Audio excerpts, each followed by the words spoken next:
Vincenzo Vinzi, bonjour. Bonjour. Vous êtes directeur général de l'ESSEC et nous allons parler du modèle des écoles de commerce françaises de demain. Alors, quel type d'acteurs compose le paysage des écoles de commerce françaises aujourd'hui? Dans le paysage de l'enseignement supérieur en management, il y a une multiplicité d'acteurs aux formes visées diverses. Les universités, les grandes écoles publiques et privées, à but lucratif et à but non lucratif, des universités d'entreprise et des start-up en formation et conseil. Et la différence dépend moins de la nature publique ou privée de ces établissements et plus de la différence entre but lucratif et non lucratif. Donc si nous regardons le scénario international, nous voyons bien que les établissements à but non lucratif peuvent constituer des établissements d'excellence, tant académiques qu'opérationnels, parce qu'ils visent à maximiser le retour sur l'éducation pour leurs étudiants, plutôt qu'un retour sur investissement pour des actionnaires. Et du coup, ces établissements à but non lucratif sont capables de servir l'intérêt général de la société, tant par la recherche que par l'enseignement, l'intérêt collectif des entreprises, mais aussi l'intérêt particulier des étudiants, parce qu'elles peuvent investir sur elles-mêmes tout excédent à la fin d'un exercice budgétaire. Alors justement, est-ce que la réforme du financement induit une crise existentielle?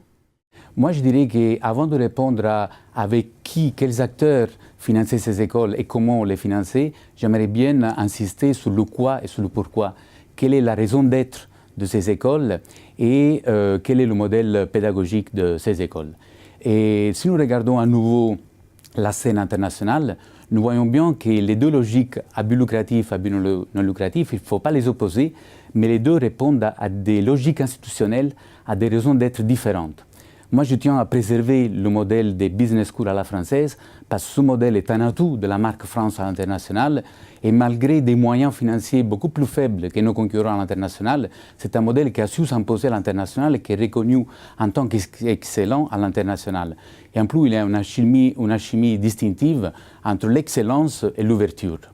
Et alors, si nous prenons la différence entre les institutions à but lucratif et à but non lucratif, nous voyons bien que dans le but non lucratif, on a un modèle de développement intellectuel avec des formations généralistes qui servent un intérêt général. Et pour cela, il faut une autonomie, il faut une autorité sociale et donc une forme d'indépendance, notamment aussi financière, pour pouvoir justement investir tant en recherche qu'en enseignement.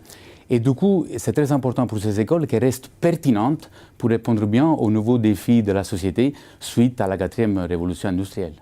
Et alors, est-ce que les écoles françaises peuvent se réinventer et si oui, comment? Elles peuvent se réinventer en sortant d'un modèle de formation en silo, très monodisciplinaire.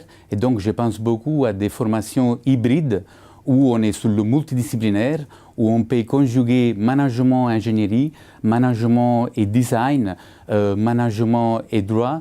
Et donc, c'est extrêmement important de pouvoir préparer les étudiants à répondre aux défis de la 4e révolution industrielle, et donc les conséquences de cette révolution, mais aussi aux bouleversements climatiques, sociétaux, sociaux, auxquels il faut faire face dans la société d'aujourd'hui. Et donc, je pense beaucoup aux digital humanistes. Donc, il s'agit de professionnels que nous devons former, toujours très pointus sur la technique, sur les méthodes, mais aussi qui soient capables de prendre du recul, soient capables de s'abstraire de la technique pour inscrire la responsabilité sociale, environnementale et l'humain au cœur de leur pratique professionnelle et managériale. Et en plus, dans un contexte où ils ont besoin de poursuivre un peu une formation tout au long de leur vie.